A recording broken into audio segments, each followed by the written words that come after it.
Podcast continúa Al Pan Pan, la conversación que buscas para comenzar tu mañana.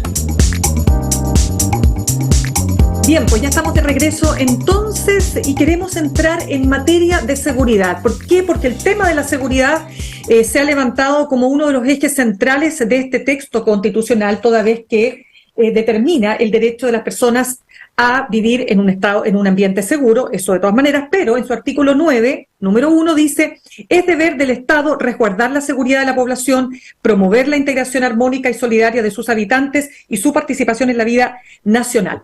Lo planteo porque ha habido distintas posiciones y además ha habido también intercambios epistolares ahí en cartas al Mercurio con muy destacados abogados que han puesto en tela de juicio el aspecto de la seguridad tal como se plantea y los supuestos efectos, ¿no es cierto?, que pretende establecer este texto constitucional.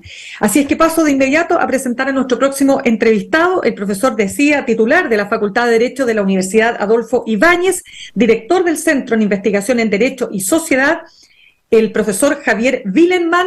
Profesor Wilenmann, muchas gracias por estar con nosotros esta mañana. Muchas gracias por la invitación, es un placer estar aquí. Muchas gracias. Lo primero que quisiera preguntarle, ¿es esta la Constitución de la seguridad? Yo creo que esa es ese es un eslogan o un punto que ha intentado movilizarse, y se ha intentado movilizar sobre todo por razones simbólicas. La propuesta constitucional tiene dos declaraciones simbólicas que no están contenidas en el texto de la Constitución del 80, que refuerzan la cuestión de las consideraciones de seguridad, ¿no? Establece como una base institucional la orientación del Estado a proveer de seguridad. Por supuesto, todos los Estados siempre lo han hecho, pero aquí lo refuerza simbólicamente. Y en segundo lugar establece un derecho en el artículo 16. No me acuerdo exactamente cuánto, 20 creo, el derecho a vivir en un entorno seguro, que esto, que si mal no recuerdo, venía también de las propuestas constitucionales anteriores. Esas dos declaraciones simbólicas las hacen. Yo diría, sin embargo, que lo que puede hacer una constitución respecto a la provisión de seguridad es bien poco, ¿no? O sea, en general la provisión de seguridad es un problema de, si usted quiere, distribución de recursos públicos, eficacia en la persecución penal. Las constituciones no hacen eso, no pueden garantizarlo porque son demasiado generales.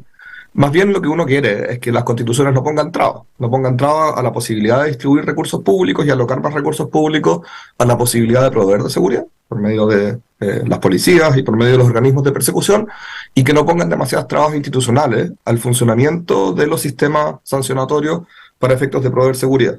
Yo diría en ese aspecto, en el aspecto no simbólico, sino en el aspecto material, la propuesta es más bien deficiente.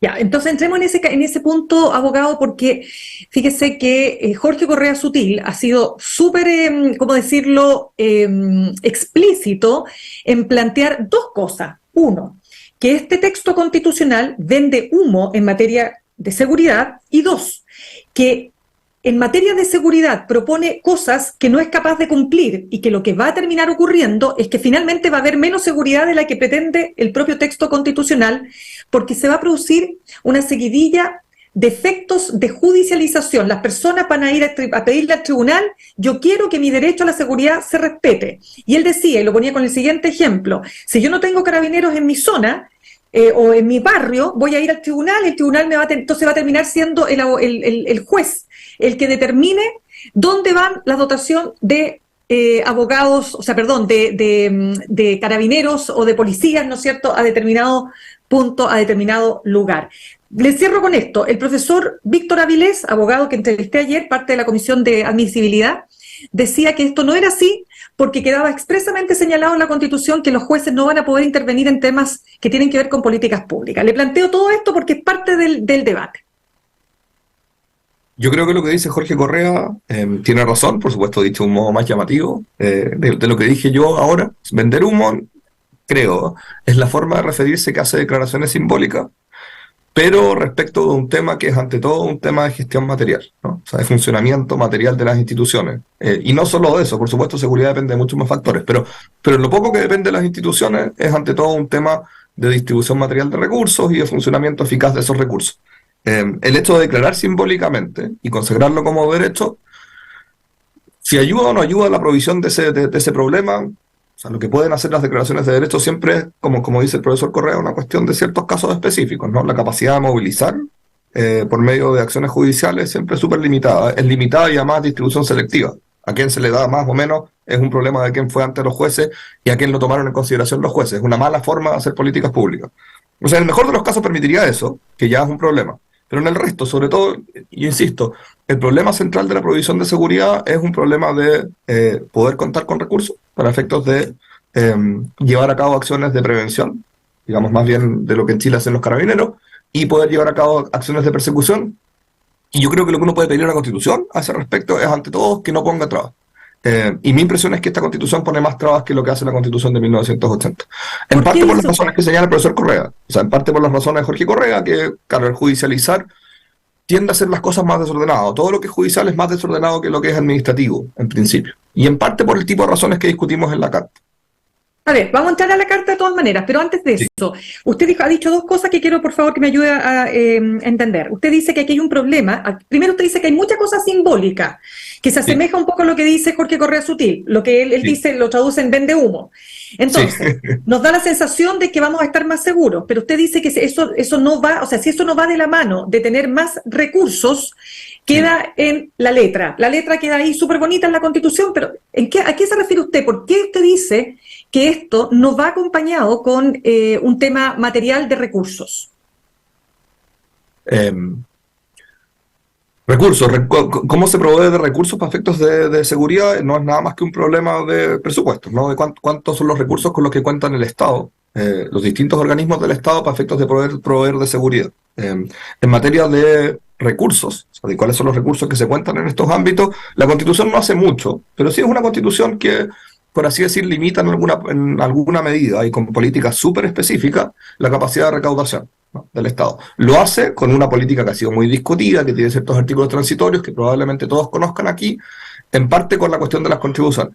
O sea, el impuesto territorial, el impuesto por la tenencia de inmuebles, no se puede cobrar respecto a la primera vivienda, y eso es una forma de financiamiento de las municipalidades muy importante, que integra uno de los distintos ámbitos en los cuales se puede proveer de seguridad, y que ha sido crecientemente importante en Chile. Tal vez no todavía lo suficiente, y hay que avanzar en eso, pero ha sido crecientemente importante. En ese aspecto, la propuesta va en contra, ¿no? Porque limita la capacidad de utilización de recursos, o sea, de tenencia de recursos y luego de utilización por parte de las municipalidades. También tiene otras cuestiones que limitan capacidad de recaudación, ¿no? El descuento de los gastos necesarios para la vida de las personas naturales, para efectos de no pagar impuesto a la renta, o sea, descontar gastos del impuesto a la renta, también es algo que limita capacidad de recaudación. Y que es hacer política pública que puede o no tener sentido, pero muy, muy específica, sin poder medir cuáles son los efectos fiscales en la Constitución. Entonces, en todo eso no ayuda, por lo menos más bien pone trabas. A ver, detengámonos en el tema de las contribuciones, porque usted lo ha planteado como que podría generar precisamente la eliminación de las contribuciones de la primera vivienda para el 99,7, si no me equivoco, por ciento de las personas que hoy pagan contribuciones. ¿Eso podría tener efectos en materia de seguridad? ¿De qué manera? Las contribuciones son un mecanismo importante de recaudación municipal. Y recaudación municipal en parte también se mueve entre comunas, ¿no? Parte importante de la recaudación de contribuciones se concentra por razones obvias, porque ahí está concentrado el valor de los inmuebles en ciertas comunas, pero igual hay fondos de distribución comunal. Se ha discutido mucho sobre si esto va a afectar, ¿no?, el financiamiento de otras municipalidades o no, pero yo no veo cómo no pueden hacerlo. Si va a disminuir una forma importante de recaudación municipal de los recursos que las municipalidades tienen de modo más seguro, ahora se pone en peligro. Yo no veo cómo eso no va a afectar su capacidad de recaudación. Y las municipalidades, su presupuesto, como todos los presupuestos, se distribuyen en distintos ámbitos, incluyendo la provisión de seguridad, ¿no? Ustedes pueden ver cómo ha aumentado mucho, sobre todo en ciertas comunas, la provisión de seguridad por guardias municipales. Eso va a tener menos financiamiento. Correcto. Entonces, desde ese punto de vista, usted diría que ahí es como que la Constitución o el texto que se propone se hace una trampa a sí mismo. Sí, no es porque quiera no proveer seguridad. Yo no diría que la Constitución dictada sobre todo, o sea, formulada sobre todo por gente del Partido Republicano, no quiere proveer de seguridad. No creo que sea venta de humo en el sentido de que diga algo que en realidad no quiere hacer. Pero hay, yo creo, fijaciones que son contradictorias a este respecto, ¿no? Los sectores conservadores siempre han sido muy proclives a la provisión de seguridad estatal, Y al mismo tiempo son muy proclives a limitar la capacidad de recaudación estatal y la capacidad de funcionamiento estatal. Esa contradicción, que es una contradicción, si usted quiere, ideológica, se plasma institucionalmente en el texto de la Constitución. Claro, o sea, por un lado dice usted, se aprueba una constitución que establece el derecho a la seguridad, pero por otro lado se le quita, a través de la exención de las contribuciones, ¿no es cierto?, se le quita el dinero que las municipalidades necesitan para combatir la seguridad. Eso es, sí. O sea, si uno tuviera que ponerlo muy, muy general, yo diría que hay una contradicción que es propia en general del mundo conservador. El mundo conservador es típicamente, sobre todo en Chile, no sé si en todas partes del mundo, pero en Chile es muy reacio a la generación de capacidad estatal por distintas razones, que si quieren podemos discutir, pero al mismo tiempo, por supuesto, en materia de seguridad sí quiere que eso funcione. Eso es una contradicción que se ve en el texto. ¿Qué otros aspectos, abogado, usted, después vamos a entrar, porque yo me olvidé de contar que ustedes con Antonio Bascuñán, Rodrigo Correa y Samuel Shorne, y usted también, escribieron una carta en el Mercurio, y vamos a entrar en el detalle porque esto ha generado precisamente controversia, porque ustedes dicen que la Constitución de la Seguridad hace inconstitucional la penalización del narcotráfico, y se prendieron las alarmas. Hoy día hay una respuesta a esta carta también en el Mercurio por parte, miren, acá está, por parte del profesor de Derecho Constitucional y jefe de asesores de la bancada republicana del Consejo Constitucional, Jorge Barrera, que dicen que aquí ustedes están teniendo digamos, un argumento que es exagerado y está equivocado. ¿En qué se basan ustedes para decir esto, profesor? Este es el segundo tipo de trabas que tiene el texto constitucional y que es parte de las mismas contradicciones. El problema es un problema que es más o menos técnico, pero yo creo que se puede entender bien. Parte importante de la regulación penal depende de dos tipos distintos de normas, ¿no? Primero, ustedes tienen leyes. Leyes son aquellas que pasan por el Congreso, todos las conocemos. En general se exige en materia penal que el texto de lo que son los delitos, el contenido de los delitos, como estén descritos, esté en las leyes. Y siempre los sectores más conservadores han sido, por razones que son súper difíciles de explicar, más, si usted quiere, puntillosos en que todo lo que diga relación con materia penal esté, ojalá contenido en el texto de las leyes. No funciona el mundo así, sin embargo. Parte importante de las leyes penales dependen de complementos en normas administrativas.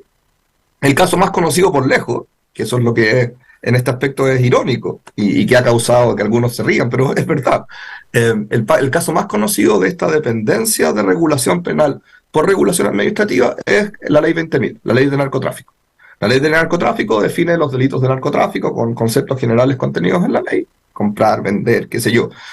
Estupefacientes, pero la definición precisa de qué son esas cosas está contenida en un reglamento. El reglamento estupefaciente. Frente a esa forma de regulación, ¿no?, que parte está contenida en la ley y parte está contenida en el reglamento, varios sectores, pero sobre todo sectores conservadores, yo no diría solo ellos, también a veces estos resistidos de sectores de izquierda, son reacios. Y son reacios con distintas razones, muchas de ellas de cultura legal, ¿no?, de cultura de abogado. Y el texto constitucional, como siempre lo ha hecho los sectores constitucionales conservadores, avanzan a intentar restringir eso, ¿no?, restringir la capacidad o la posibilidad de que los delitos sean establecidos no solamente completamente en leyes penales, sino también en normas administrativas. Eso pasa en la ley 20.000, en la ley de narcotráfico. La ley de narcotráfico depende de esa regulación por una parte legal, leyes, por una parte administrativa. Eso es lo que pone en riesgo, si usted quiere, esta regulación. Sí, pues, y ahí le contestan, bueno, es un tema bien jurídico en todo caso, abogado, pero lo que quiero tratar de comprender, porque efectivamente la propuesta de este texto constitucional dice hacerse, o sea, los que están a favor del texto, mejor dicho, dicen, nos estamos haciendo cargo de una de las demandas más importantes de la ciudadanía, como es la demanda por mayor seguridad. Entonces, nuevamente quiero preguntarle, ¿da y entrega este texto constitucional más seguridad?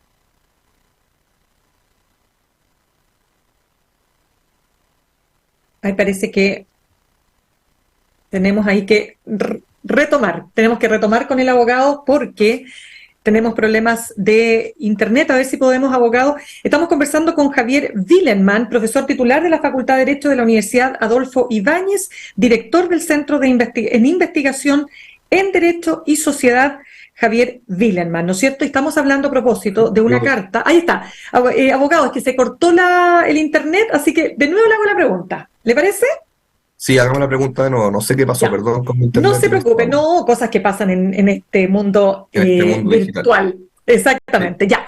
No, lo que quería para recapitular de lo que hemos estado conversando, abogado. Yo le decía, para aquellos que quieren aprobar este texto constitucional, que quieren votar a favor, se señala que este texto está respondiendo a una de las demandas más importantes de la ciudadanía, como es la seguridad. La pregunta es, ¿entrega este texto más seguridad a chilenas y chilenos? Sí, la respuesta es súper larga que me salió perfecta. Ay, ahí lo perdimos de nuevo. Pucha, qué difícil. Claro, el mundo digital tiene este tipo de... No sé si habrá ahí alguna eh, abogado, no sé, no es que no nos está escuchando, claro. Lo que pasa es que el abogado Willenman, yo les decía que firmó una carta junto a destacados abogados como Antonio Bascuñán, Rodrigo Correa y Samuel Shorne, ¿no es cierto?, que dice, nadie sabe para quién trabaja, donde esto es muy técnico, pero ellos se hacen una argumentación en la que señalan que la Constitución de la Seguridad, que es la Constitución que se pretende votar en diciembre, ahí estamos de nuevo, abogado, ¿no? Me Algo parece pasa que con la volví y me conexión. cambié de red. Yo creo que hay que cambiarse de red, parece, ¿no es cierto? Hoy de nuevo parece que... ¿No tiene alguna posibilidad de conectarse por cable? Que a veces uno lo que hace es conectar el cable al router, si se puede o no. No, estamos complicados. Claro, entonces yo les contaba que esta carta que se publicó en el Mercurio, que se titula Nadie sabe para quién trabaja, claro, porque en el fondo lo que se pretende hacer para efectos de generar mayor seguridad, dice este texto, para hacerlo bien en fácil, se estaría produciendo todo lo contrario, dice el argumento de estos abogados, respecto de lo que es ni más ni menos que la penalización del narcotráfico, que es una de los temas de seguridad y de materia criminal, digamos, más complejas y difícil que estamos viviendo como país. Fíjense, sin ir más lejos, que hemos tenido hoy día, no está directamente vinculada con el narcotráfico, pero estamos evidenciando un hecho muy, muy alarmante, y es el secuestro de un empresario en Rancagua. Yo no tengo la última información, pero hasta hace pocos minutos todavía no se sabía el paradero del empresario que ha sido secuestrado. Entonces, evidentemente que son temas que pues, generan mucha conmoción, ni hablar de los casos que hemos conocido en los últimos días de personas asesinadas, ¿no? No sé si ahora sí podemos, abogado, ¿sí? Tratemos. Ya, Yo no les puedo ya. asegurar que funcione porque aquí hay un problema de provisión de internet, pero Vamos de nuevo, ya, pero vamos de nuevo con la pregunta que yo le decía, porque mire, ustedes hablan aquí la Constitución de la seguridad, lo ponen entre comillas. Lo que quiero saber es lo siguiente. Quienes están a favor de este proceso, de este proyecto constitucional, señalan que se están haciendo cargo de una de las demandas más importantes de la ciudadanía, como es la demanda por seguridad. Desde su punto de vista, ¿entrega este texto constitucional objetivamente más seguridad a chilenas y chilenos? yo creo que no. Yo creo que no lo hace y responde del modo en que tienden a responder los políticos. Esto no solo políticos conservadores, políticos de todos los sectores, frente a demandas de esta clase, que es simbólicamente, ¿no? O sea, simbólicamente tiene dos declaraciones generales de que va a proveer de seguridad, tiene además algunas medidas declarativas como la expulsión de migrantes inmediata, pero que tampoco se hace cargo el problema de la ejecución de eso. Eh, pero la cuestión central en la provisión de seguridad es que es un problema material, ¿no? Es un problema de eficacia en el funcionamiento del Estado, de recursos en el funcionamiento del Estado. Y, insisto, yo creo que lo que uno puede pedirle a una constitución respecto a la seguridad es ante todo que no ponga trabas. Puede ser que también tenga orientación simbólica, ¿no? Que ponga claramente que tiene que orientarse el Estado a otorgar seguridad, eso a mí me parece bien. Pero lo central de una constitución, porque la constitución no puede hacer mucho, es no poner trabas. Si ¿Y usted lo por qué juzga pone desde ese punto trabas? de vista, ¿Y por qué pone trabas este texto, dice usted? por las dos razones que le he dicho. Bueno, no hemos discutido mucho sobre la carta, pero una de las razones es por problemas respecto al uso de recursos, recaudación municipal, etcétera. Y el segundo problema es cómo funciona el sistema institucional respecto a la persecución de distintas clases de delitos. A ese respecto, indudablemente pone trabas. No Correcto. ayuda, simplemente pone argumentos nuevos que se han utilizado por 40 años en Chile para efectos de oponerse a ciertas formas de persecución penal. Ya, abogado, pero hay una propuesta dentro de la Constitución que es muy, yo diría, valorada, ¿no es cierto?, por la ciudadanía, como es la creación de una defensoría de las víctimas. ¿Es importante que exista una defensoría de las víctimas y tendrá efectos positivos, diría usted, en materia de seguridad? No, en materia de seguridad no creo en ningún caso. Seguridad, insisto, es un problema masivo, es un problema de provisión de una cierta forma, si usted quiere, de servicio, en forma masiva. Algo así como una defensoría de las víctimas, en el mejor de los casos, puede permitir que en ciertos casos las víctimas las escuchen más. Pero insisto, los organismos de persecución, las policías, el Ministerio Público, no es que porque no quieran, no le hacen caso a las víctimas en todos los casos, es porque en este mundo desafortunadamente tenemos recursos limitados y se concentran en la persecución de ciertos casos solamente. Esas dificultades, que son dificultades de investigación, que son dificultades de información, que son dificultades de cuántos recursos cuentan para efectos de hacerse cargo de todos los casos, no cambian nada. Al revés, probablemente se hace un poco más problemático con la existencia de una defensoría de las víctimas. ¿Por qué sería más problemático? Porque en el fondo lo que implica, al igual que toda la participación de privados en el ámbito de penal, implica que los organismos públicos pueden decidir, o sea, tienen menos capacidad de decidir cuáles son los casos importantes a los que en los que se concentran, ¿no? La víctima pasa a tener, en todos los casos en que participe selectivamente porque fue a pedir un abogado, pasa a tener cierta capacidad, ¿no?, de hacer que se fijen en él, aunque el caso no tenga muchas perspectivas de éxito.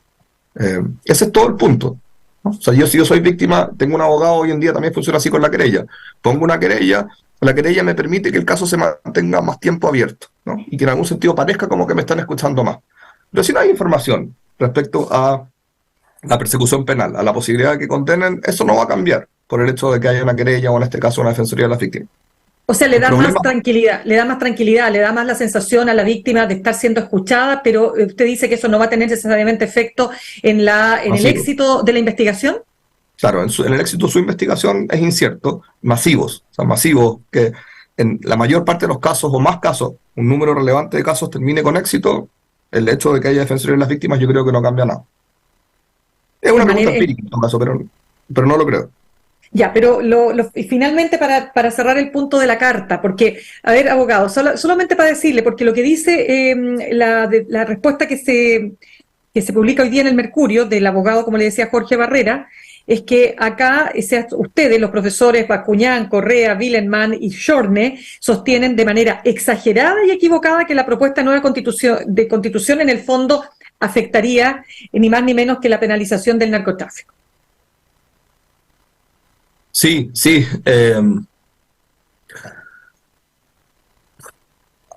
Yo creo que a lo que se refiere con que es exagerado es que el titular, ¿no? El titular, no me acuerdo exactamente cómo. Nadie sabe para quién trabaja, así lo pusieron. No, pero ese ustedes. titular está muy bien.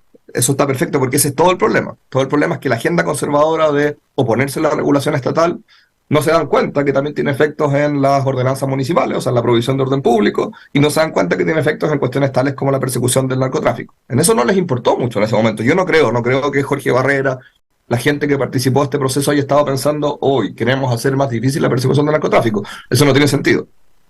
El problema es que las fijaciones que tienen en otros ámbitos limitan la capacidad estatal a ese respecto, ¿no? Limitan la capacidad de actuar eficazmente en esos ámbitos. Y Jorge Barrera hoy día sostiene, sí, bueno, pero no es tan claro que ese sea el efecto. Básicamente ese es el contenido de la carta. Ustedes exageran al decir que es tan claro ese efecto.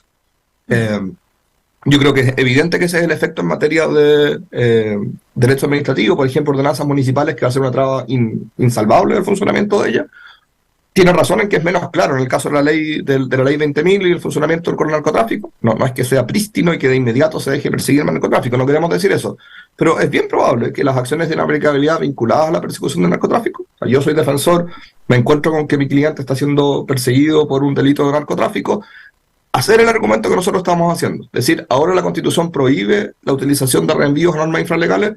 O sea, uno es un argumento que sale así, todos los defensores lo van a hacer, y en segundo lugar es más probable que se acepte. En cualquier caso introduce más desorden institucional a este respecto. Yo creo que eso es indudable. Ya, pues, abogado Javier Wilenmann, profesor titular de la Facultad de Derecho de la Universidad Adolfo Ibáñez, muchísimas gracias por haber estado con nosotros esta mañana. Muchas gracias, disculpe las dificultades técnicas. Así es. Espero que en el lenguaje también no hayan sido tan... No. Yo encuentro que estuvo bastante más, es decir, entendiendo que son temas complejos de traducir en lenguaje fácil, pero me parece que logramos el objetivo. Así que muchísimas gracias. Muchas gracias. Gracias, que esté bien. Saludamos a nuestros auspiciadores. Te esperamos en Valparaíso los días 10, 11 y 12 de noviembre para una nueva versión de Puerto de Ideas. Conferencias, entrevistas y espectáculos pondrán la palabra al centro de la entretención. Destacados pensadores, científicos y artistas de la actualidad en un solo lugar. Conoce el programa y adquiere tus tickets en puertodeideas.cl. Presenta Coopeuch. Y Universidad Central, 40 años formando personas. Ven a vivir la experiencia USEN. Para los que buscan avanzar, posgrados USEN, acreditada y adscrita a gratuidad. Conoce más en posgradosusen.cl. Los dejo con Fran Castillo, juntos y revueltos. Me despido, nos reencontramos mañana a las 8 en punto aquí en Alpampan, en elmostrador.cl. Que tengan un muy buen día. Copeuch Inversiones, el sitio donde todos pueden invertir, y Universidad Central, 40 años formando personas, presentaron Al Pan Pan en el Mostrador Podcast. Cerramos por hoy al